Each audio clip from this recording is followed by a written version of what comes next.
કોઈ પણ સમાજ હોય, રાજ્ય હોય કે રાષ્ટ્ર હોય, એના સર્વાંગી વિકાસ માટે એની શિક્ષણ વ્યવસ્થા જે હોય છે એક પાયાની ભૂમિકા ભજવતી હોય છે. ગુજરાતની શિક્ષણ વ્યવસ્થા કેવી છે?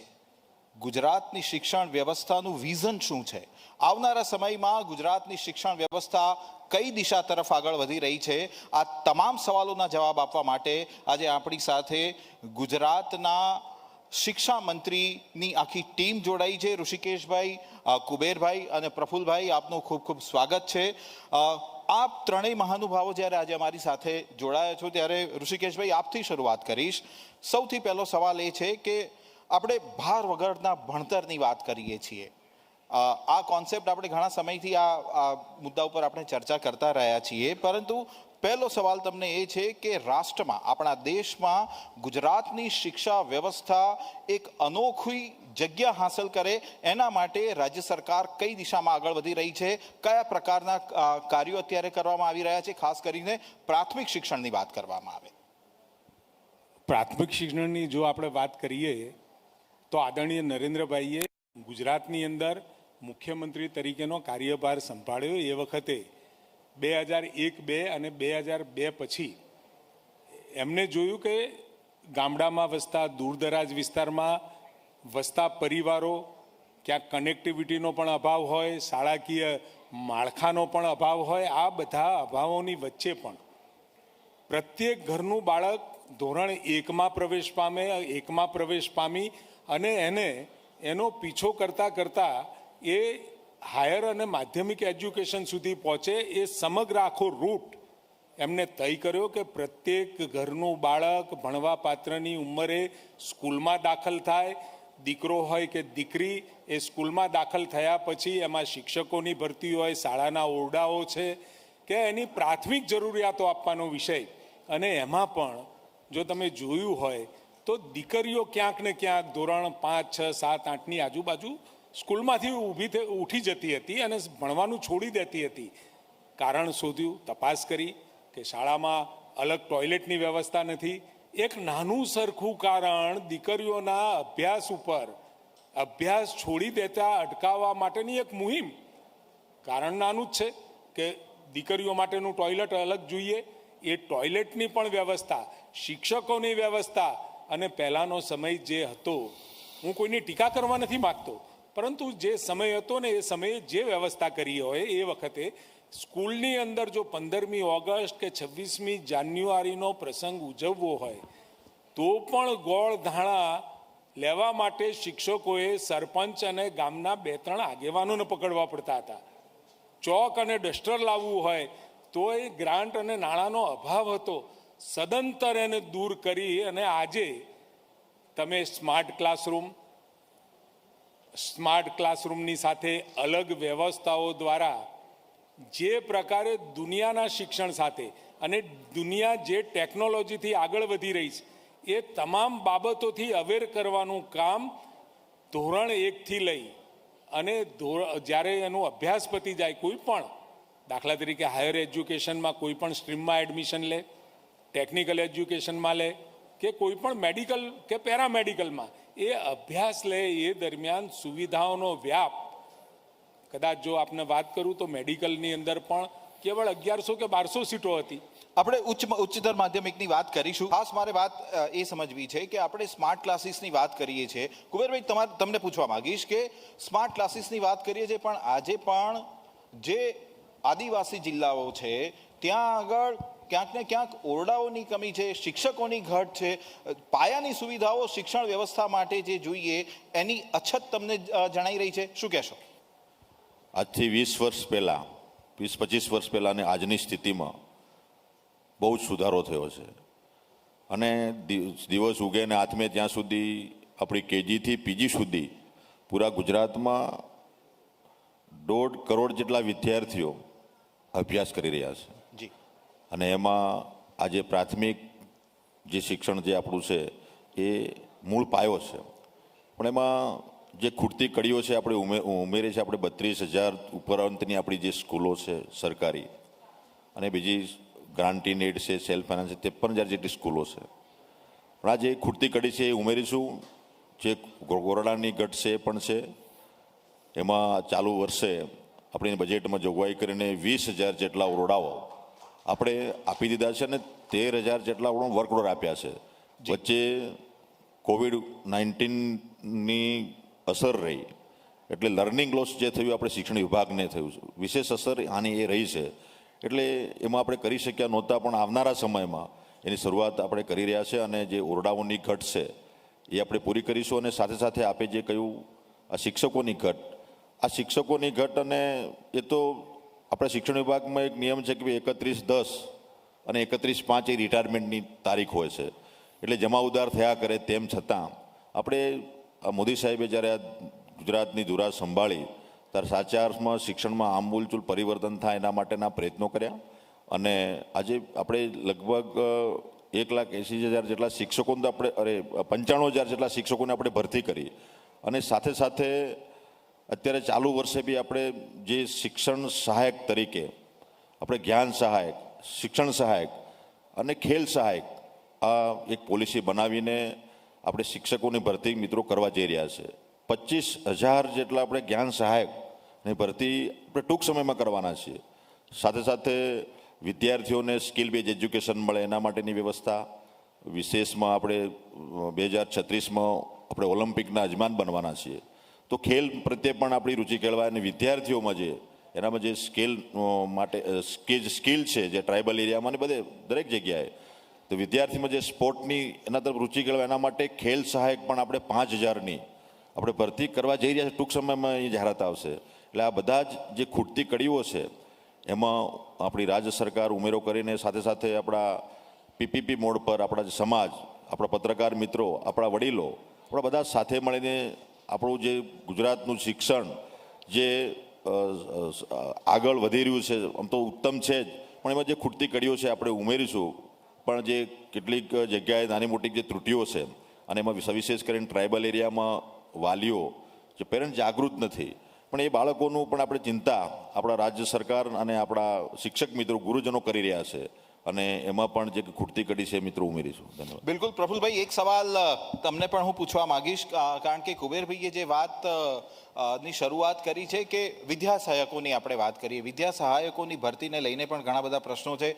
ટેટની પરીક્ષા લેવાતી નથી અને લેવાય, અને જે વિદ્યા સહાયકો હોય એમને અપોઇન્ટમેન્ટ માટેની અનેક પ્રશ્નો હોય છે. આવી ફરિયાદો પણ મીડિયા સામે આવતી હોય છે. આ પ્રશ્નનો જવાબ આપશો, કેવી રીતે આપશો?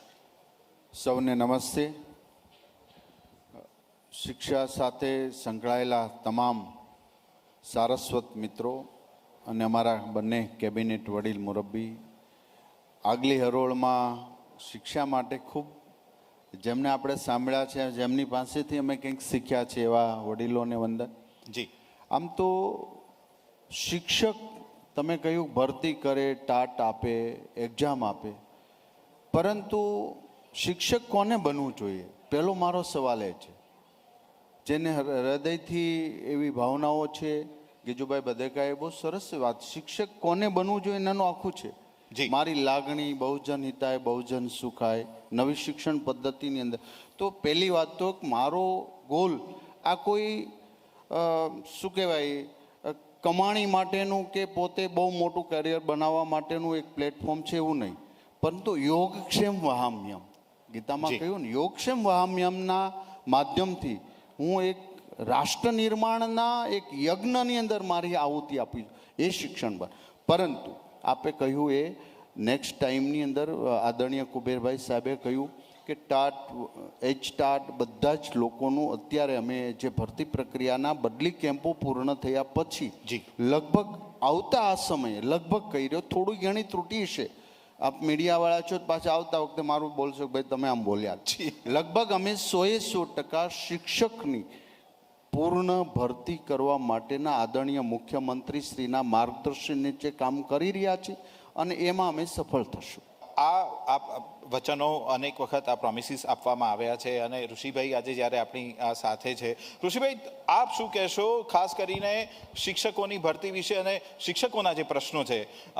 ઘણી બધી આદિવાસી ક્ષેત્રની શાળાઓ એવી પણ છે કે જ્યાં 1 કે 2 શિક્ષકથી શિક્ષણ કાર્ય ચાલતું હોય અને એવા દ્રશ્યો અમે મીડિયાવાળા તરીકે અનેક વખત બતાવતા આવ્યા છીએ કે વરસાદ પડતો હોય, તાડપત્રી બાંધીને છોકરાઓ ભણતા હોય, ઓરડો તૂટી ગયેલો હોય ને એવામાં ભણતા હોય. તો આવી પરિસ્થિતિમાં ખાસ કરીને આવનારા સમયમાં રાજ્ય સરકારની એવી કઈ કોન્ક્રીટ યોજના છે કે તમામને આ બેઝિક સવલતો મળી જશે? સ્વાભાવિક છે, આટલું બધું ગુજરાત મોટું રાજ્ય છે અને દૂર દરાજના વિસ્તારો, જંગલ વિસ્તાર, મેં કહ્યું પહાડ વિસ્તાર, દરિયાઈ વિસ્તાર, ઇન્ફ્રાસ્ટ્રક્ચરની જ્યાં સુધી પરિસ્થિતિનો સવાલ છે ત્યાં જી. સુધી 20,000 જેટલા રૂમોની તૂટ આપણને માલુમ પડી હતી જી. અને 20,000 રૂમો માટેના આપણે ટેન્ડર કર્યા જી. કે ભાઈ નવી ત્યાં આગળ સરસ મજાના ધાબાવાળા મકાન મળી જાય, ખૂટતા રૂમો મળી જાય. પરંતુ કમ ભાગ્યે ક્યાંક ને ક્યાંક એ ટેન્ડરો ભરાય નહીં. પહેલો પ્રયત્ન, બીજો પ્રયત્ન, ત્રીજો પ્રયત્ન, અને એમાં આટલા બધા પ્રયત્નો પછી પણ રકમ વધારીને ટેન્ડર કરતા 13,000 જગ્યાએ આપણે એને વર્ક ઓર્ડર આપી શક્યા છીએ. 7,000 જગ્યાએ આપણા પ્રયત્ન ચાલુ છે અને એમાં પણ ફરીથી ટેન્ડર કરી રહ્યા છીએ. એટલે કે ઓરડાની ઘટ તો આપણે ચોક્કસ પૂરી કરીશું જ. Very good. અને ભાઈ પ્રફુલભાઈએ કહ્યું એ પ્રમાણે દરેક જગ્યાએ આમ તો જે એક રેશિયો છે કે 25 વિદ્યાર્થીઓએ 1 શિક્ષક જોઈએ. આજે ગુજરાતની અંદર 30 વિદ્યાર્થીઓએ 1 શિક્ષક છે. 30 વિદ્યાર્થીઓ એટલે બિલકુલ જે નોર્મ્સ છે એ બિલકુલ નોર્મ્સની નજીક પહોંચી ગયા છીએ. અને જેમ કહ્યું કે શિક્ષક માટે શિક્ષક કોઈ વ્યવસાય નથી, પૈસા કમાવાનું સાધન નથી, પરંતુ એનું કુટુંબ પણ ચાલે એની પણ અમે ચિંતા કરીએ છીએ. એવું નથી કે એને કેવળ 5 વર્ષ માટે અમુક રકમથી જ રાખી લીધા, પરંતુ 5 વર્ષ પછી પણ એનું કુટુંબ યોગ્ય રીતે ચાલી શકે, એના બાળકોને પણ શિક્ષણ આપી શકે. પરંતુ એક વખત પીટીસી થયા પછી અથવા તો ગ્રેજ્યુએટ થઈને બીએડ થયા પછી જી કેવળ એ મામલતદાર અથવા તો એકદમ હાયર પગારની અપેક્ષા રાખતો હોય એટલે શિક્ષક કેવળ ને કેવળ પગારની અપેક્ષાઓ બનતા હોય છે. અને ઘણી વખતે મારે શિક્ષક મિત્રોને પણ કહેવું છે જી કે ઘણી વખતે આપણને એવું લાગતું હોય કંઈ નથી મળ્યું એટલે હું શિક્ષક બન્યો, એ ભાવના મનમાંથી કાઢી નાખજો. ઘણી વખતે જોબ સેટિસ્ફેક્શન પણ એક વિષય હોય છે, સંતોષ પણ એક વિષય હોય છે. બિલકુલ. અને અધૂરા મને મારી યોગ્યતા પ્રમાણે નથી મળ્યું, પરંતુ એ યોગ્યતા નક્કી કરવાનું માપદંડ સમાજ અને સરકાર રાખતી હોય. એટલે તમે પીટીસી કર્યા પછી સીધી તમને સરકાર નોકરી મળી જાય એ પ્રકારની વ્યવસ્થાઓ ગોઠવાવી છે. સરકારી વ્યવસ્થાઓ છે અને સરકારી વ્યવસ્થાઓમાં ભરતી પણ મેરિટના આધારે થતી હોય અને મેરિટના આધારે ભરતી થતી હોય. એટલે જેટલી જગ્યા છે એટલી તમામ જગ્યાઓ ભરવા માટે આદરણીય ભૂપેન્દ્રભાઈએ આદેશ જ આપેલો છે. પરંતુ આ તો એક જ દિવસે કહી દો કે ભાઈ ભરી કાઢો તો એવું શક્ય નથી. એની એક પ્રક્રિયા હોય છે. એ પ્રક્રિયા પૂરી થતાં ઓરડા પણ બંધાશે અને શિક્ષકોની પણ ભરતી થશે. બિલકુલ. અને આ એક બોલ્ડ જવાબ છે. મને લાગે છે કે આ ઘણી વખત આ સવાલ પૂછવામાં આવ્યો છે, પરંતુ મને આજે એમ લાગે છે કે ઝી 24 કલાકના શિક્ષા કોન્ક્લેવના મંચ પરથી ઋષિભાઈએ બહુ જ ક્લેરિટી સાથે આ વાતની એક સ્પષ્ટતા કરી દીધી છે. બીજું કુબેરભાઈ આપને પૂછવા માંગીશ કે વર્લ્ડ બેંક સાથે મળીને અત્યારે 10,000 કરોડ રૂપિયાના ની એક સહાય સાથે એક પ્રોજેક્ટ કરવામાં આવી રહ્યો છે ગુજરાતના શિક્ષણ વ્યવસ્થાને લઈને. એના ફાયદા ગુજરાતના વિદ્યાર્થીઓને ક્યાં સુધીમાં મળશે અને what is the project and how it is working out? આજે આપણી ગુજરાતમાં જે સ્કૂલો છે એમાં આપણે વેરીફાઈ કરીને 15,000 જેટલી સ્કૂલોને આપણે સ્કૂલ ઓફ એક્સલન્સનો દરજ્જો આપણે આપવા જઈ રહ્યા છે. ત્યાં સ્માર્ટ ક્લાસ બને, કોમ્પ્યુટર લેબ બને, સ્ટેમ્પ લેબ બને અને જે ખૂટતી કડી હોય એ પૂરી કરીને સાથે સાથે અમે સુનિશ્ચિત કરવા એ જઈ રહ્યા છે કે વર્ગ દીઠ એક શિક્ષક અમે સુનિશ્ચિત કરવાના છીએ. 30 વિદ્યાર્થીઓ ત્યાં એક વર્ગ હોય, વર્ગ દીઠ એક શિક્ષક આપણો મળે. સાથે સાથે મારે બીજી વાત આપને મિત્રોને એ કરવી છે કે આજે જે ભાષા છે ગુજરાતી, હિન્દી, સંસ્કૃત અને અંગ્રેજી, એની ભાષાના સાથે ગણીને આપણે ભરતી કરવામાં આવી ભૂતકાળમાં. એટલે આવનારા સમયમાં આપણે અંગ્રેજી પણ આપણી એક વૈશ્વિક ભાષા છે એ પણ આપણા બાળકો શીખે એના માટે આપણે વર્ગ દીઠ જે સ્કૂલ દીઠ આપણે જે ભાષાના શિક્ષકોની જે ભરતી કરીએ છીએ એમાં અંગ્રેજીને પણ આવનારા સમય મહત્વ આપીને ઇંગ્લિશ ટીચર પણ એક સ્કૂલ દીઠ સુનિશ્ચિત થાય એના માટેના પ્રયત્નો અમારા રહેશે.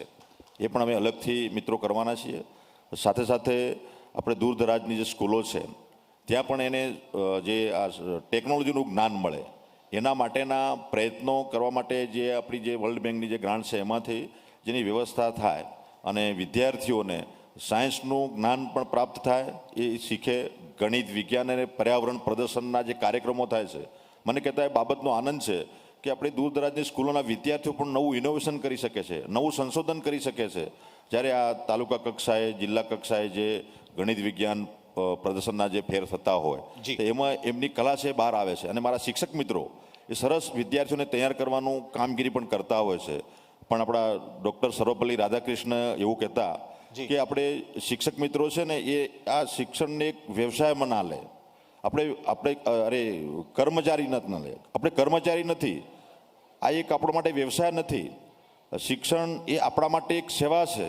એક આપણે રાષ્ટ્રના આધારસ્તંભ તરીકે કામગીરી કરવાની છે. આપણે વ્યક્તિ નિર્માણનું કામ કરવાનું છે, સમાજ નિર્માણનું કામ કરવાનું છે, રાષ્ટ્ર નિર્માણનું કામ કરવાનું છે અને સાથે સાથે પરિવાર નિર્માણનું કામ કરવાનું છે. એ મોટામાં મોટું કામ આપણા ભાગે મિત્રો આવ્યું છે. એટલે મારા શિક્ષક મિત્રો એને વ્યવસાયમાં ન ગણતા એક સેવાના રૂપમાં, એક આ શિક્ષક એ ગુરુ છે, આચાર્ય છે, એ જે ગરીબીને હટાવનાર એક દીપ છે, એ જ્ઞાનનો ભંડાર છે. એટલે મારા ગુરુજનો જે કામગીરી કરી રહ્યા છે એમને પણ હું ધન્યવાદ પાઠવું છું. અને આપણામાં જે કંઈ આપણે નાની મોટી ક્ષતિઓ છે બધા સાથે મળીને મિત્રો આપણે પૂરી કરીએ અને છેક છેવાડાના વ્યક્તિ સુધી આપણું શિક્ષણ પહોંચે એના માટેના પ્રયાસો હંમેશા રહ્યા છે. આજે મને કહેતા બાબતનો આનંદ છે. મારા ગુજરાતમાં 186-87 જેટલી સ્કૂલો છે. ત્યાં વિદ્યાર્થીઓ 1 થી 5 ધોરણની સ્કૂલ છે. ટીચર અમે 2 આપેલા છે અને ત્યાં સંખ્યા છે માત્ર 20-22, કેટલીક જગ્યાએ 16ની સંખ્યા છે, કેટલીક જગ્યાએ 10 વિદ્યાર્થીઓની સંખ્યા છે. એટલે આપ જ્યારે ઘણીવાર જે કહેતા હોય છે કે ભાઈ 1 થી 5 ધોરણની સ્કૂલ છે અને શિક્ષક 1 છે, મહેકમ અને શિક્ષક એની વ્યવસ્થા છે, મહેકમની સાથે શિક્ષકની વ્યવસ્થા થતી હોય છે. તેમ છતાં ગુજરાતમાં એવી શાળાઓ છે જ્યાં 20થી નીચેની સંખ્યા છે, 30થી નીચેની સંખ્યા છે, ત્યાં શિક્ષકો 1 થી 2 આપ્યા છે અને હજી પણ એની વ્યવસ્થા અમે કરવાના છીએ. કોઈ પણ સ્કૂલ અમે બંધ કરવા માંગતા નથી. એ વિદ્યાર્થીને એના ઘર આંગણે એને પ્રાઇમરી એજ્યુકેશન મળે એના માટેના પ્રયત્નો રાજ્ય સરકાર તરફથી થઈ રહ્યા છે. બિલકુલ. ઋષિભાઈ, આપ કંઈ કહી રહ્યા હતા? આપણે ગુજરાતી છીએ એટલે સ્વાભાવિક ગુજરાતી ભાષા પ્રત્યેનું આપણું માન હોય. જી. સ્કૂલની અંદર ગુજરાતી ભણાવવાવાળો વિષય કાયદાથી ગુજરાત સરકારે કરેલો છે. વિધિન ધ ગુજરાત એટલે ગુજરાતની અંદર જ ગુજરાતી ભાષા દ્વારા આપણે આપણી વાત કોઈ પણ પ્લેટફોર્મ ઉપર ઊભા રહીને સમજાવી શકીએ અને સમજી પણ શકીએ. હિન્દી આપણી રાષ્ટ્રભાષા છે એટલે સ્વાભાવિક ગુજરાત છોડી અને ઉત્તર પ્રદેશ, મધ્યપ્રદેશ, રાજસ્થાન કે દેશના કોઈ પણ ખૂણામાં જઈને પોતાની વાત રજૂ કરવી હોય, કોઈ પ્લેટફોર્મ ઉપર જઈ અને સંવાદ સાધવો હોય એ વખતે હિન્દી શીખવું જરૂર છે. બિલકુલ. અને અંગ્રેજી પણ જ્યારે ઇન્ટરનેશનલ લેંગ્વેજ બની હોય અને કોમન ભાષા તરીકે પણ તમે કોઈ પણ જગ્યાએ જઈ ઊભા રહો, પોતાની વાત રજૂ કરવા માટેનું માધ્યમ અંગ્રેજી હોય. અંગ્રેજી માટે પણ ગુજરાત સરકાર એટલી સજાગ છે કારણ કે ગુજરાતનો વિદ્યાર્થી ટેકનોલોજીમાં તૈયાર થયેલો હોય, હાયર એજ્યુકેશનમાં તૈયાર થયેલો હોય, મેનેજમેન્ટના ફિલ્ડમાં હોય, મેડિકલના ફિલ્ડમાં હોય, દુનિયાના કોઈ પણ પ્લેટફોર્મ ઉપર પોતાની વાત ખૂબ સરળતાથી સારી રીતે મૂકી શકે એના માટે કોમ્યુનિકેટિવ સ્કિલ છે અંગ્રેજી. એટલે અંગ્રેજી શીખવું પણ એટલું જરૂરી છે અને સાથે સાથે ટેકનોલોજીના યુગમાં કોમ્પ્યુટર એ પણ કોમ્યુનિકેટિવ સ્કિલ છે. એટલે કોમ્પ્યુટર અને અંગ્રેજી પણ આ બંને વિષયો ઉપર સરકાર એટલા માટે ખાસ ધ્યાન આપી રહી છે. દુનિયા સાથે 21મી સદીમાં જોડાવા માટે આ બંને કોમ્યુનિકેટિવ સ્કિલ એ આગામી સમયમાં ખૂબ મહત્વની સાબિત થવાની છે. બિલકુલ સાચી વાત છે. પ્રફુલભાઈ, તમને સવાલ પૂછવા માંગીશ. ઋષિભાઈએ બહુ જ મહત્વનો મુદ્દો ઉપાડ્યો છે કે ગુજરાતી ભાષા, આપને એવું લાગે છે કે ગુજરાતી ભાષા આપણા રાજ્યમાંથી અથવા તો શિક્ષણ ક્ષેત્રથી ધીરે ધીરે લુપ્ત થઈ રહી હોય? કારણ કે સ્કૂલોની વાત કરવામાં આવે તો ગુજરાતી માધ્યમની સ્કૂલો કેટલી બંધ થઈ છે એ આપ જાણો છો, એના વિશે મારે આપની સાથે કોઈ એનો આંકડો આપવાની જરૂર નથી. તો ખાસ કરીને ગુજરાતી ભાષાના પ્રાધાન્ય માટે શિક્ષણ વિભાગ શું કાર્ય કરી રહ્યું છે? આમ તો ખૂબ સરસ સવાલ કર્યો છે. જે માતૃભાષાની અંદર બાળક જે શરૂઆતથી શીખી અને પછી અન્ય ભાષાઓ શીખવામાં આવે તો પહેલું જે એનું જ્ઞાન છે, એનું કેચઅપ કરવાની શક્તિ છે 1 થી 7 વર્ષ સુધી, જી. આમાં માતૃભાષાનું કોઈ પણ જગ્યાએ શિક્ષણ મળવું જોઈએ અને માતૃભાષા હોવી જોઈએ. અમે રાજ્ય સરકારે એનો વિધાનસભાની અંદર દરેક શાળાએ ફરજિયાત, જે શાળાઓ નહોતી એ ગુજરાતી ભણાવતું જે વિષય સબ્જેક્ટ, એનું અમે વિધેયક પસાર કરીને એનો કાયદો બનાવ્યો છે. અને જે શાળાઓ ગુજરાતી નહોતું ભણાવતું એને ફરજિયાત આદરણીય મુખ્યમંત્રી ભૂપેન્દ્રભાઈ પટેલ સાહેબના માર્ગદર્શન નીચે ગયા સત્રની અંદર અમે આ કાયદો પસાર કર્યો છે. માટે માતૃભાષા એ ખૂબ જરૂરી છે અને એની સાથે આપણે બીજી ભાષાઓ શીખી શકીએ. માતૃભાષાના ને બળ પૂરું પાડવા માટે અને ખાસ કરીને માતૃભાષા એટલે કે આપણી ગુજરાતી ભાષા જળવાઈ રહે એના માટે બીજા કેવા પ્રયત્નો કરવામાં આવી રહ્યા છે? ઋષિભાઈ, તમે જો એના પર કંઈ પ્રકાશ પાડવા માંગતા હોય તો. કારણ કે વિધેયક તો આપણે પસાર કરી દીધું છે, પરંતુ સ્કૂલો બંધ થઈ રહી છે અને શિક્ષણને તમે બહુ આજે સારી એક વાત કરી છે કે શિક્ષક સામાન્ય નથી હોતો, શિક્ષક એક ક્રાંતિકારી હોવો જોઈએ. તો અત્યારે શિક્ષણ વ્યવસ્થા અથવા તો શિક્ષા એક વ્યવસાય બની ગયું એવું આપને નથી લાગતું? સ્વાભાવિક છે તમે જે પ્રશ્ન પૂછ્યો, કારણ કે બદલાતા સમયની સાથે શિક્ષણની પરિભાષાઓ બદલાઈ છે, ભણાવવાની રીત બદલાઈ છે. ઋષિઓ હતા, આચાર્ય આવ્યા, ગુરુકુળો થયા અને અત્યારે શિક્ષકને સાહેબ કહેવામાં આવે છે. સાહેબ કહી અને વિદ્યાર્થી બોલાવતો હોય છે, પહેલા ગુરુ કહીને બોલાવતો હતો. જી. એટલે સમય અંતરે પરિવર્તનશીલ થવું એ દરેક સમાજનો સ્વભાવ હોય છે. બિલકુલ. સર્વાઈવ થવા માટે સમયની સાથે ચાલવું એ પણ સમાજની જરૂરિયાત હોય છે. બિલકુલ. આજે 21મી સદીમાં જ્યારે શિક્ષણ, ટેકનોલોજી અને તમામ રીતે દુનિયા નવા ચરણોમાં કદમ મૂકી રહી હોય ત્યારે સ્વાભાવિક છે કે તમે જે પ્રશ્ન પૂછ્યો કે શિક્ષક એ વ્યવસાય નહીં, શિક્ષકને પણ પોતાનું ઘર ચલાવવાનું હોય, પોતાના બાળકોને પણ એજ્યુકેશન આપવાનું હોય, એટલે સ્વાભાવિક અર્થોપાર્જનની પ્રવૃત્તિ પણ સાથે હોય. પરંતુ જેમ ભૂતકાળની અંદર ગુરુ પૂર્ણિમાના દિવસે જ કેવળ એક જ દિવસ એ ગુરુ પૂર્ણિમાએ ગુરુ દક્ષિણી સ્વીકારતા એ હવે સમય નથી રહ્યો. બિલકુલ. હવે સમય અંતરે રોજે રોજ નાણાંની જરૂર પડતી હોય, આર્થિક ગતિવિધિઓ તેજ થતી હોય, એ સમયે શિક્ષકને પણ યોગ્ય એનું કુટુંબ ચાલી રહે, એના પ્રમાણમાં એને સેલરી પણ મળે, એ જોવાનું કામ પણ સરકારનું છે. પરંતુ એ કેટલું હોવું જોઈએ એ કોણ નક્કી કરે? જી. એ નક્કી કરવાના જે પેરામીટર્સ છે, પેરામીટર્સના આધારે એક કુટુંબને શરૂઆતના તબક્કામાં શું હોઈ શકે અને સાથે સાથે એને સમય જતા લાભો આપવાની પણ સરકારની તૈયારી હોય. બિલકુલ.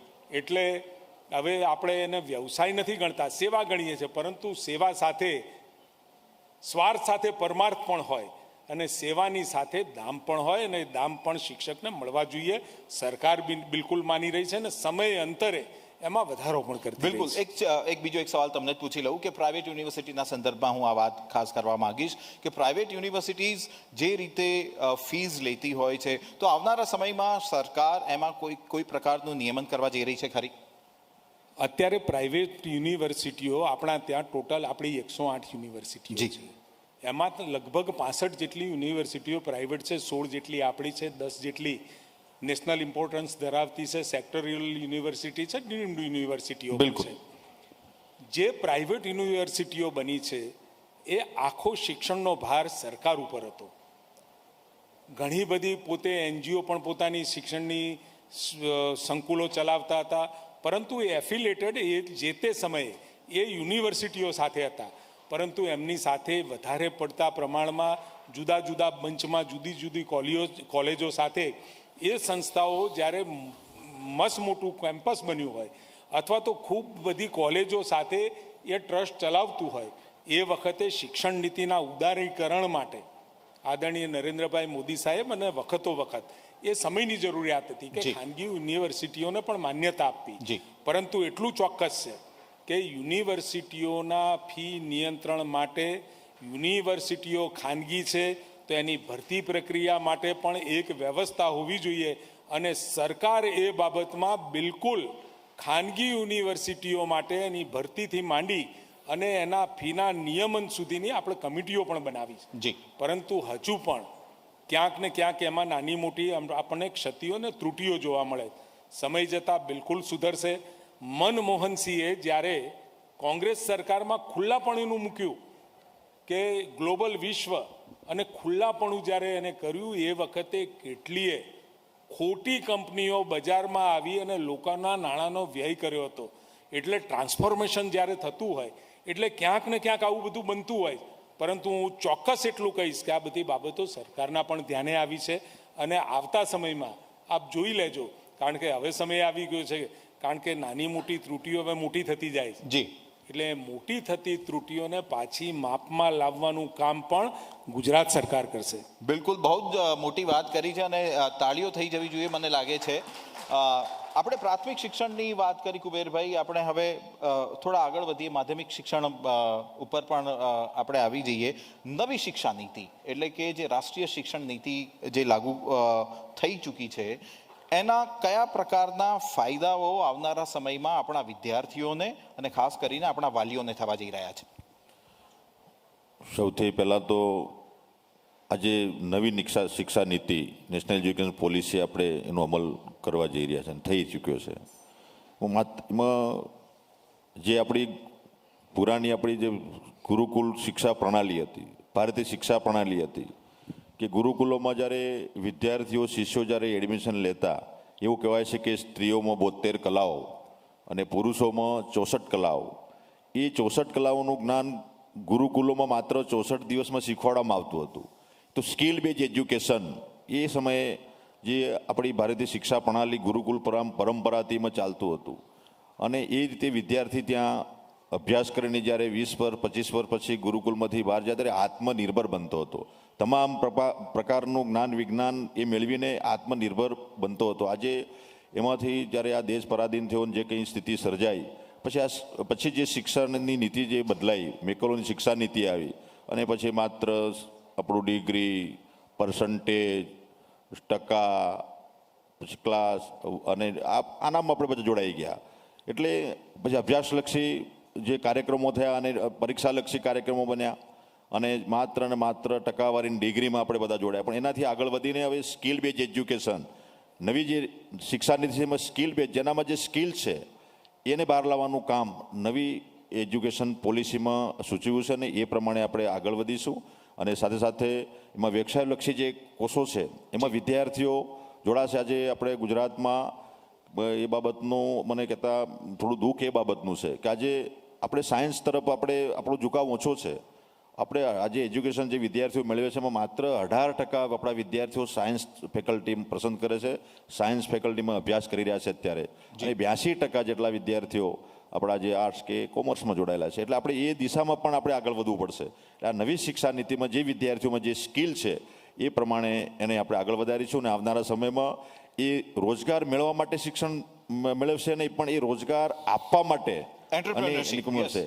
એ દિશામાં આપણે આગળ વધી રહ્યા છે અને એમાં 100% સફળતા મળશે. આપણે ચાલુ જ વર્ષે આપણે હાયર એજ્યુકેશનમાં ઉચ્ચ શિક્ષણમાં કોમન ક્રેડિટ નેટવર્ક ફ્રેમિંગ નેટવર્કનો આપણે શરૂઆત કરી દીધી છે. ગઈકાલે કે પરમ દિવસે જ એનો પરિપત્ર પણ આપણે કરી દીધો છે. તમામ હાયર એજ્યુકેશનમાં આવેલી સંસ્થાઓ જી કોમન ક્રેડિટ અને એન્ટ્રી એક્ઝિટ. કોમન ક્રેડિટ એટલે કેવળ હવે માર્ક નહીં, પરંતુ માનો કે કોઈ બીએસસીમાં કે બીકોમમાં ભણતો વિદ્યાર્થી હોય કે આર્ટ્સમાં વિદ્યાર્થી ભણતો હોય તો કુલ્લે એને માસ્ટર ગ્રેજ્યુએટ થવા માટે પણ જે ક્રેડિટ ફ્રેમવર્કમાં આપણે નક્કી કરી છે એટલી ક્રેડિટ મેળવે એટલે ગ્રેજ્યુએટ થઈ જાય.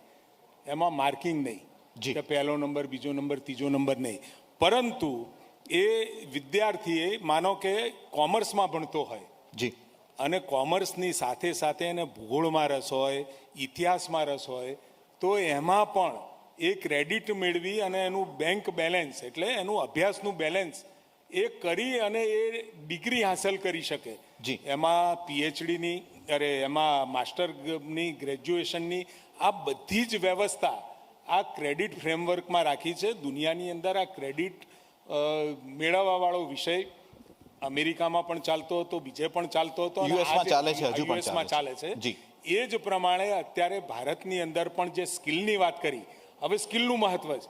જ્યાં પણ વ્યક્તિ પોતે દાખલા તરીકે આર્ટ્સની અંદર અંગ્રેજી લઈને ભણતો હોય, જી. ઇતિહાસ લઈને ભણતો હોય, પરંતુ એની અંદર એની માસ્ટરી હોય ગુજરાતીમાં, ગુજરાતી લિટરેચરની અંદર, અંગ્રેજીમાં હોય તો અંગ્રેજી લિટરેચરની અંદર, અને એની માસ્ટરી હોય તો દુનિયાના કોઈ પણ ખૂણામાં અથવા તો કોઈ પણ જગ્યાએ એ સ્ટેન્ડ કરી શકે, એ ઊભો રહી શકે, અને સાથે સાથે એના રસના વિષયો સાથે પણ એ જોડાઈ શકે, એ પ્રકારેનું આખું આપણું આ હાયર એજ્યુકેશનમાં, ટેકનિકલ એજ્યુકેશનમાં કે મેડિકલ એજ્યુકેશનમાં, કે જ્યાં AICTE છે, NMC છે, એવી જે સ્વાયત્ત સંસ્થાઓ છે કે જેના દ્વારા આખું જે આ અભ્યાસક્રમને નક્કી કરતું હોય, સમયાંતરે એના તરફથી જે ગાઈડલાઇન્સ આવશે એ પ્રમાણે કરીશું. SOP ચોક્કસ બાકી છે, પરંતુ SOP પણ ટૂંક સમયમાં તમામ યુનિવર્સિટીઓને મળી જાય, અને તમામ યુનિવર્સિટી નવા શિક્ષા નીતિમાં ચાલુ વર્ષથી જ જોડાઈ જાય એ માટેનું આખું આપણે તૈયાર કરી દીધું. ઋષિભાઈ, એક સવાલ તમને પૂછી લઉં કે એન્જિનિયરિંગ ક્ષેત્રે હમણાં જ એડમિશન પ્રોસેસ અત્યારે ચાલી રહ્યું છે, આપ જાણો છો, હજારોની સંખ્યામાં બેઠકો ખાલી રહે છે, અને બીજી બાજુ જોઈએ તો મેડિકલ ક્ષેત્રમાં જવા જે વાંછુકો હોય છે, જે વિદ્યાર્થીઓ હોય છે, એ ફિલિપાઇન્સ અને જેવા અલગ અલગ દેશોમાં, જે વિદેશમાં એડ્યુકેશન લેવા માટે, એટલે કે મેડિકલ એડ્યુકેશન લેવા માટે જતા હોય છે, આ વિસંગતતાને આવનારા સમયમાં કેવી રીતે દૂર કરી શકાશે? પહેલાં તો આપને કહું કે દુનિયાભરની અંદર મેડિકલ એજ્યુકેશનમાં ભારત નંબર 1 છે.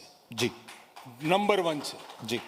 ભારતમાં ભણેલો, મેડિકલની અંદર થયેલો ગ્રેજ્યુએટ દુનિયાના કોઈ પણ ખૂણામાં સમય જાય એ પ્રકારની આપણી મેડિકલ એજ્યુકેશન આખી વ્યવસ્થા છે. જી. તમે અમેરિકાની અંદર પણ જોશો તો મેડિકલમાં 28% જેટલા ડૉક્ટરો, જ્યાં ત્યાંની વ્યવસ્થા છે, 28% ડૉક્ટરો એ ભારતીય છે.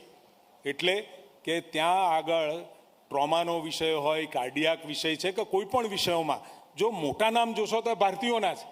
એ એટલા માટે છે કારણ કે અહીંયા ભારતની અંદર જે મેડિકલ એજ્યુકેશનની જે વ્યવસ્થા છે એટલી સ્ટ્રોંગ અને પ્રેક્ટિકલ, દુનિયામાં સારામાં સારી વ્યવસ્થા છે. એટલે સ્વાભાવિક અહીંયા જે સીટોની વ્યવસ્થા છે, મેડિકલ એજ્યુકેશન સરકાર જે ઊભું પણ કરી રહી છે, તો કરોડોના ખર્ચે આ મેડિકલ સંસ્થાઓ ઊભી થતી હોય છે. હવે તો પ્રાઇવેટ સંસ્થાઓને પણ આપણે છૂટ આપી છે કે જેથી કરી વધુ ને વધુ મેડિકલની અંદર દીકરાઓ પ્રવેશ મેળવી રહે. ટેકનિકલ એજ્યુકેશનની અંદર એક સમય હતો કે એન્જિનિયરિંગની અંદર ખૂબ બધા વેઇટિંગ ચાલતું, અથવા તો એમાં ડોનેશનો લેવાતા, એવી ફરિયાદો પણ હતી. જી. આજે પરિસ્થિતિ એવી છે, છોકરાઓ મેડિકલ ટેકનિકલ એજ્યુકેશન માટે ખાનગી યુનિવર્સિટીઓને શોધવા જવા પડે છે. જી. એવી પરિસ્થિતિ ઊભી થઈ. અને વિશ્વાસ રાખજો કે કોમ્પિટિશનના સમયમાં ડૉક્ટરો હોય કે ટેકનિકલ એજ્યુકેશનની અંદર પોતે પોતાનું સ્થાન બનાવવા માટે કોઈ પણ અભ્યાસક્રમમાં જાય અને જઈ અને સ્કિલ થશે તો જ મળશે. આજે તમે કહ્યું એ પ્રમાણે સાચી વાત છે, 50% સીટો ભરાઈ છે. જી. એટલે 50% સીટો ભરાઈ હોય એટલે ત્યાં પણ હવે બૂમો આવશે કે અમારી પાસે વિદ્યાર્થીઓ નથી, અમને ફી પોસાતી નથી, ફી વધારી આપો, આવા બધા પ્રશ્નો આવવાના જ છે. સ્વાભાવિક છે, અમે પણ સમજીએ છીએ. એટલે એના પણ અમે સોલ્યુશન પણ કરીશું. અને સાથે સાથે સરકારી જે સંસ્થાઓ છે એ સંસ્થાઓમાં પણ આપણે એડમિશન આપીએ છીએ, અને સાથે સાથે જે વ્યવસ્થાઓ તૈયાર કરી છે એમાં MYSY છે કે બીજી ઘણી બધી શિષ્યવૃત્તિઓની યોજનામાં હોશિયાર વિદ્યાર્થીઓને, ક્લેવર વિદ્યાર્થીઓને આપણે એને નાણાકીય સહાય કરીએ જ છીએ. અને ભારતનું ભવિષ્ય સારું ટેકનિકલ બને, અને ટેકનિકલ યુગની અંદર, વિજ્ઞાનના વિસ્ફોટના યુગની અંદર 21મી સદીમાં ભારતનો વિદ્યાર્થીઓ સ્ટેન્ડ કરી શકે એ પ્રકારનું એજ્યુકેશન આપવા માટે આપણે કટિબદ્ધ જ છીએ. પ્રફુલભાઈને એક સવાલ પૂછી લઈશ, કારણ કે મને ખ્યાલ છે પ્રફુલભાઈને નીકળવાનું છે, એટલા માટે. પ્રફુલભાઈ, છેલ્લો સવાલ શિક્ષકો માટે. શિક્ષકોનું એવું કહેવું છે કે સરકાર શિક્ષણ વ્યવસ્થાની સાથે સાથે બીજા બધા ઘણા કામો કરાવતું હોય છે. શિક્ષકો ક્યાંય અનેક બીજા પ્રકારના કામો પણ શિક્ષકોના માથે થોપવામાં આવતા હોય છે અને આ અંગેની શિક્ષકોની એક ફરિયાદ અમને પણ મળતી હોય છે. પ્રફુલ્લભાઈ આજે અમને શું આશ્વાસન આપશે? આપની વાત સાથે હું સમજ છું. ઘણા એવા અમને પણ કમ્પ્લેન હોય છે, પરંતુ આપત્તિકાળ, ચૂંટણી વ્યવસ્થા, જી, આ બંને વ્યવસ્થા એની સાથેના એક ભાગ છે અને જી. કાયમિક હોતું નથી. કારણ કે એ એક ચૂંટણી પંચની સાથે એમની સેવાઓની જરૂરિયાતો છે. ઘણીવાર એવું બને છે કે બહુ બધી શાળાઓની અંદર માત્ર શિક્ષણનું કામ કરે ને આખા ગામ સુધાર્યા છે એવા દાખલાઓ છે. જી, એકતા કરી છે ગામના એવા દાખલા. એ પોતાનું એક્સ્ટ્રા એ રાત્રે જાય છે, સમજાવે છે, બધું કરે. એટલે એ બાબતની વર્ક બાબતમાં જ્યારે એવું આવે છે, એવું જોજ ઓછા આંગળીને વેઢે ગણાયેલા લોકો કહેતા હોય છે, પરંતુ આ એના ભાગરૂપે જ્યારે ઉપરથી નક્કી જ કરેલું છે એ જ છે, બીજું કોઈ. અને હવે પછી અમે જે એનું એક્સ્ટ્રા કામ છે એ તો શિક્ષણ સહાયક તરીકે અમે હમણાં જ નિમણૂક કરી રહ્યા છીએ. જો કમ્પ્યુટરનું કામ કે એક્સ્ટ્રા શાળાની પ્રવૃત્તિ છે એ ચોક્કસ પ્રકારે કરશે. પરંતુ આ કાર્ય આપત્તિકાળ અને મેં હમણાં કચ્છમાં સાયક્લોન દરમિયાન આદરણીય ઋષિકેશભાઈ અમારી જોડે બહુ શિક્ષકોએ સારું કામ એમની જોડે કર્યું. સ્વયંસેવકની દ્રષ્ટિએ પણ આ તો હું જોબ કરું છું, ન કરતો તો પણ આવી આપત્તિકાળ કે ચૂંટણી પંચના જે નિયમ પ્રમાણે જે વર્ક છે એ ચોક્કસ કરવું પડે ને કરી રહ્યા છે. બિલકુલ સાચી વાત છે. કુંવરભાઈ, એક સવાલ આપને કે આ વખતનું 10મા ધોરણ અને 12મા ધોરણનું જે રિઝલ્ટ આવ્યું છે એ અગાઉના વર્ષો કરતાં ઘણું નીચું છે. આ ઇન્ડિકેટર શું દર્શાવે છે અને આ રિઝલ્ટનો ગ્રાફ નીચું જવાનું કારણ આપ શું જુઓ છો? આપે જે જણાવ્યું વાત સાચી છે કે 10માનું રિઝલ્ટ અને 12માનું રિઝલ્ટ પરિણામ છે નીચું આવ્યું છે, પણ આ બધા જ વાકેફ છો એનાથી કે આ પૂરા વિશ્વમાં કોવિડની મહામારી આવી અને એ સમયે આપણે માસ પ્રમોશન દરેક વિદ્યાર્થીને આપણે દરેક પહેલા ધોરણથી કેજીથી પીજી સુધી એટલે માસ પ્રમોશનની પણ અસર રહી અને થોડીક એમાં જે કંઈ ત્રુટીઓ હશે પણ સુધારીશું. પણ જે પહેલી વાર 10મા ધોરણના વિદ્યાર્થીઓ એ 11 અને 12મામાં આવ્યા એમના પહેલું બોર્ડ હતું. જે 8માંથી વિદ્યાર્થીઓ 10મા એમને પણ પહેલું બોર્ડ હતું કેટલાક વિદ્યાર્થીઓને.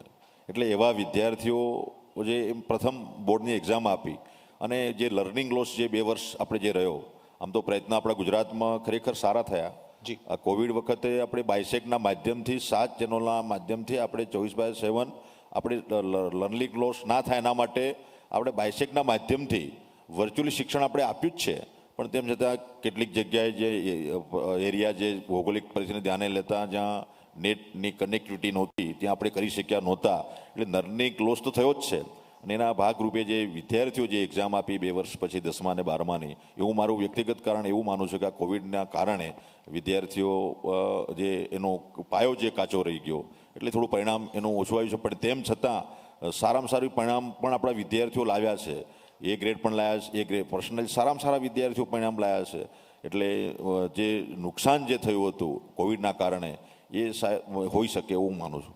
નવી શિક્ષણ નીતિ લાગુ થઈ ગઈ છે જે પ્રમાણે કહેવામાં આવી રહ્યું છે, તો એના સીધા ફાયદા માધ્યમિક, પ્રાથમિક અને ઉચ્ચ માધ્યમિકમાં કેવી રીતે જોવા મળશે? પ્રાથમિક, માધ્યમિક અને ઉચ્ચ માધ્યમિક એ ત્રણે વિષયોમાં એમાં જે હવે શિક્ષા નીતિ લાગુ થઈ રહી છે એનઈપીની દ્રષ્ટિએ એમાં આપણે આપણી સામાજિક રચના, ભૂગોળ, ઇતિહાસ અને એની સાથે વિજ્ઞાન અને ટેકનોલોજી આ બધાનો સમન્વય કર્યો છે અને એ સમન્વય ધીમે ધીમે લાગુ થશે અને આ પણ લગભગ 2030 સુધી આખી શિક્ષા નીતિ લાગુ કરતાં આપણને સમય પણ લાગવાનો છે.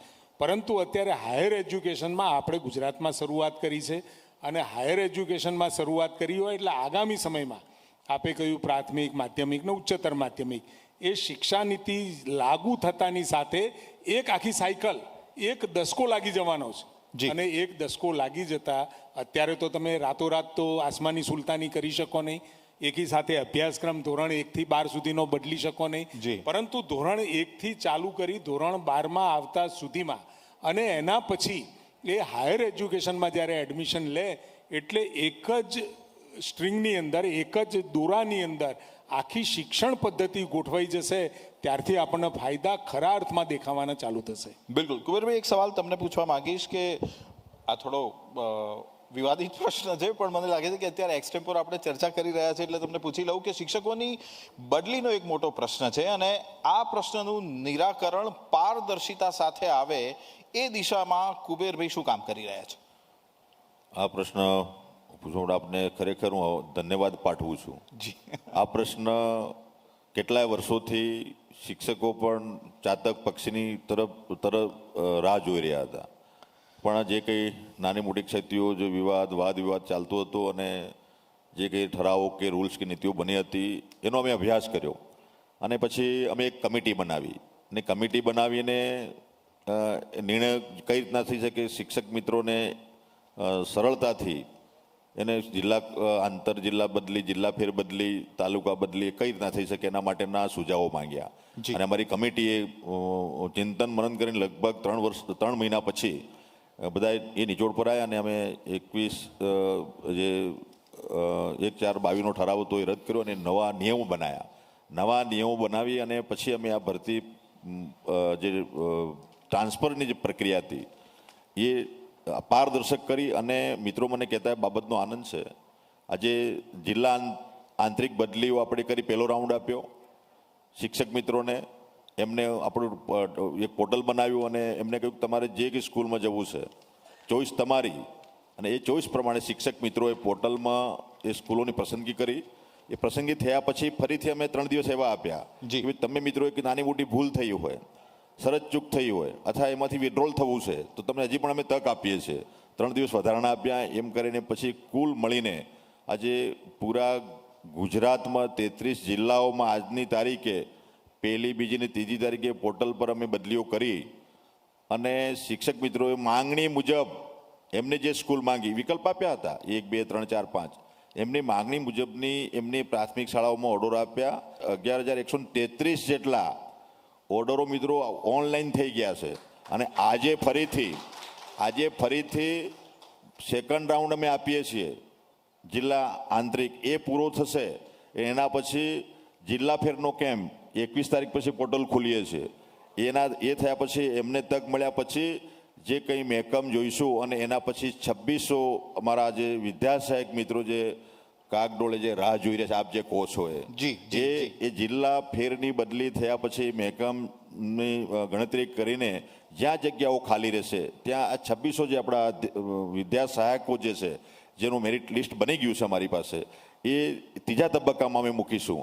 એટલે શિક્ષક મિત્રોને આજે એમને પણ જાતે એવો અનુભવ થયો છે કે અમને કોઈને અન્યાય થયો નથી. અમારી પસંદગીની, અમારી ઈચ્છા મુજબની જે અમે જગ્યા બતાવી અમે ઓર્ડરો મળ્યા છે અને પૂરા ગુજરાતના શિક્ષક મિત્રો આમાં ખુશ છે. હા, આમાં સમય લાગ્યો, બહુ સમય થઈ ગયો હતો, પણ આ વર્ષે આ બધી જ પ્રક્રિયા અમે પૂર્ણ કરવાના છીએ અને એના પછી 2600ની ભરતી પૂરી થયા પછી આ જ્ઞાન સહાયક, ખેલ સહાયક અને એના પછી સાહેબ આજે અમે એનો ફાઇલ પણ અમે એફડીમાં મૂકી છે કે શાળા સહાયક જે આપ કહો છો ને બધા મિત્રો કે શિક્ષકોને વધારાની કામગીરી સોંપવામાં આવે છે, એના માટે જે આપણી સ્કૂલો જે છે 250થી 1 થી 8 ધોરણની 250થી વધુ સંખ્યાની સ્કૂલો છે ત્યાં અમે શાળા સહાયક આપવા માંગીએ છીએ અને એની પણ વ્યવસ્થા કરી છે. મલ્ટીપર્પઝ ટીચર એ બધું જ કામ કરશે, કોમ્પ્યુટરનું પણ કામ કરશે, ઓનલાઈન હાજરીનું પણ કામ કરશે, BLOનું પણ કામ કરશે અને અને કદાચ ટીચર કોઈ ના હોય તો શિક્ષણનું પણ કામ કરશે. એની વ્યવસ્થા શાળા સહાયકનો એક કન્સેપ્ટ મૂકીને ચાલુ સાલે બજેટમાં એની જોગવાઈ કરી છે અને એની પણ વ્યવસ્થા આવનારા સમયમાં થવાની છે. મારા શિક્ષક મિત્રોને પણ મારી વિનંતી છે કે આપણા સન્માનીય દેશના વડાપ્રધાન નરેન્દ્રભાઈ મોદી સાહેબ એ એવું કહેતા શિક્ષક મિત્રો માટે કે આપણે જ્યારે ઘર બનાવીએ છીએ તો ઘર બનાવીએ ત્યારે આપણે ત્યાં બહાર એક દરવાજાના એન્ટ્રી થાય ખૂંટી મૂકવામાં આવે.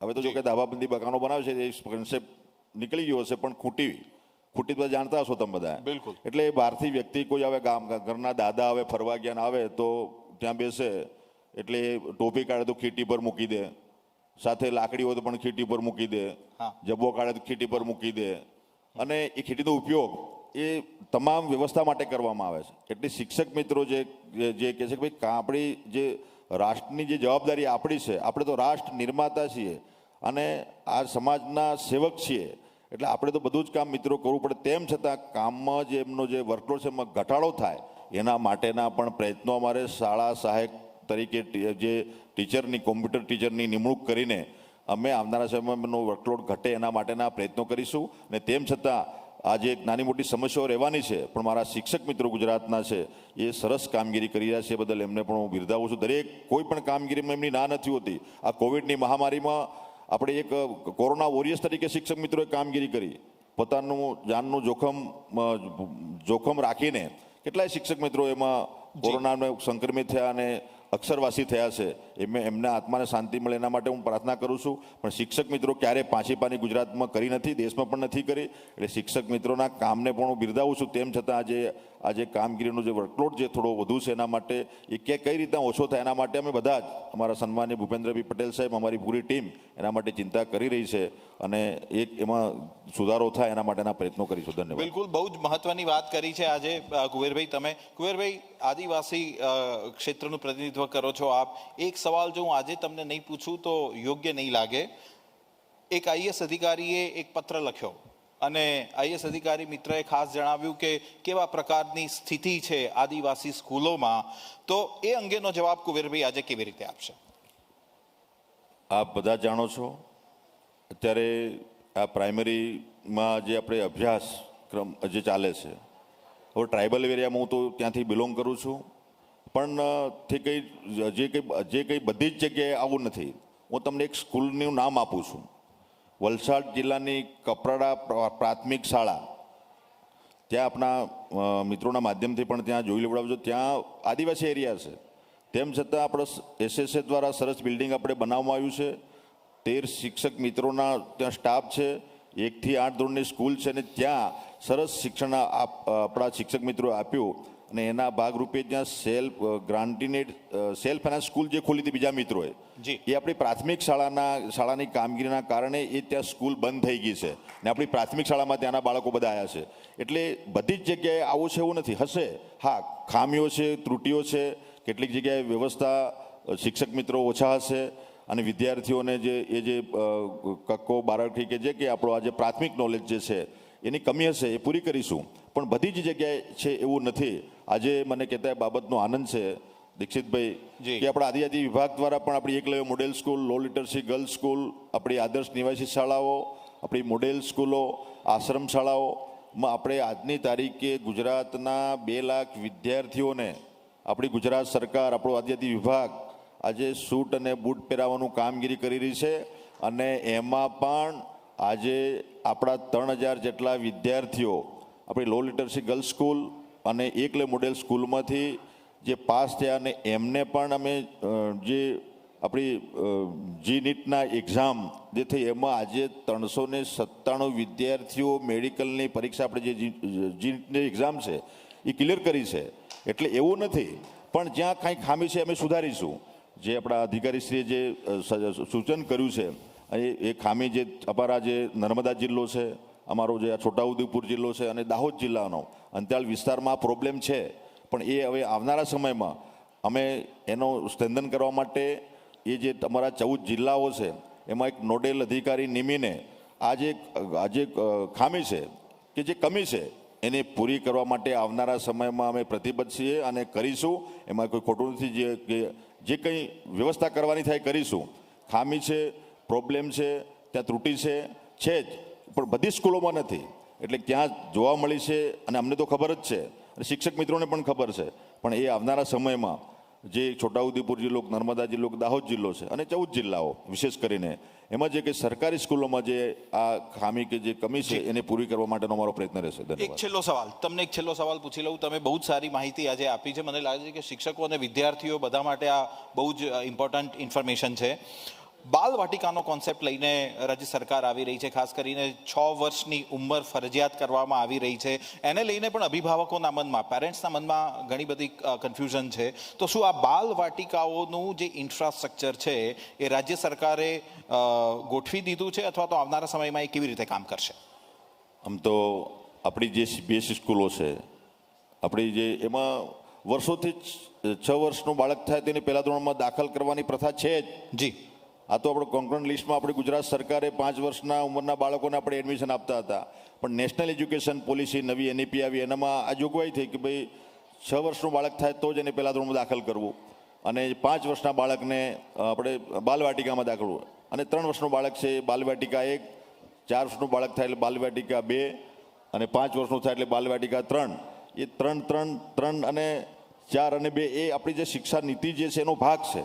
અને મને પણ આપને બધાને જ પણ ખ્યાલ હશે કે બાળક એની રમવા ખેલવાની ઉંમર છે એવા સમય જેને આપણે દાખલ કરી દઈએ, પણ આજે થોડું એનો ઉંમર થશે, 1 વર્ષનો વધારો એને મળશે તો એ વિચારતું થાય, એ નવી ક્રિયા કરતું થાય અને થોડી એની ઉંમરનો અસર જ્યારે આ 5 વર્ષના બાળકો જ્યારે ભણીને આગળ જાય છે થોડું એ વિચારી શકે હું શું છે અને એની વિચારશક્તિ ખીલવાની શક્તિ જે છે એ ઓછી રહેતી હોય છે. ઘણીવાર આ 10મામાં પરિણામ આવે, 12મામાં પરિણામ પછી વિદ્યાર્થીઓ આત્મહત્યા કરતા કેમ કરે છે કે એમની વિચારશક્તિ ખીલતી નથી. પણ આ 1 વર્ષનો એને જે ગેપ આપણે જે રાખીને 6 વર્ષના બાળકને પહેલા ધોરણમાં દાખલ કરવાની જે આપણે નેશનલ એજ્યુકેશન પોલિસીમાં જે વ્યવસ્થા કરી છે એ આવનારા સમયમાં એ બાળકોના ભવિષ્યને ધ્યાને રાખીને કરી છે. એ બાળકો વિચારતા થશે અને એ આગળ વધશે. ઋષિભાઈ, છેલ્લો સવાલ, ઘણા બધા સવાલો પૂછી લીધા છે પણ એક છેલ્લો સવાલ. રાષ્ટ્રવાદી ચેનલ કહેવાઈએ છીએ અમે, રાષ્ટ્રવાદમાં માનનારું અમારું ગ્રુપ છે. ભગવદ્ ગીતાની વાત, ભગવદ્ ગીતાના પાઠ ભણાવવામાં આવશે એ પ્રકારની પણ એવું બીજેપીએ ક્યાંક ને ક્યાંક વચન આપેલું હતું. આપ ત્રણેય મંત્રીઓ અહીંયા ઉપસ્થિત છો ત્યારે આ શુભ શરૂઆત ક્યારે થશે? ભગવદ્ ગીતા એ કોઈ ધર્મનું પુસ્તક નથી. જી. જીવન જીવવાની રીત છે. જી. ગીતાને આખી દુનિયાએ સ્વીકારી છે. ગીતાની અંદર કોઈ ધર્મનો બોધ આપ્યો હોય એવું તમને ક્યાંય જોવા નહીં મળે. એના તમામ અધ્યાયમાં, તમામ શ્લોકોમાં how to behave, ji, how to live, એ તમને સંપૂર્ણ સમાજ જીવનનું, જીવન જીવવાની રીત, કૌટુંબિક ભાવના અને એ આખો જે સાર છે એ દુનિયા સમક્ષ ભગવાન કૃષ્ણએ મૂક્યો હતો. જી. હવે જીવન જીવવાની રીત આપણે દુનિયાને નથી શીખવાડવી? બિલકુલ. વસુદેવ કુટુંબકમની ભાવનાની વાત કરતા હોઈએ, how to behave, how to live, જીવો અને જીવવાદોની નીતિ આપણે દુનિયાને શીખવાડવાની છે. પરંતુ ક્યાંક કાળક્રમે પશ્ચિમીકરણના કારણે ક્યાંક ને ક્યાંક આ વાત છૂટતી ગઈ. જી.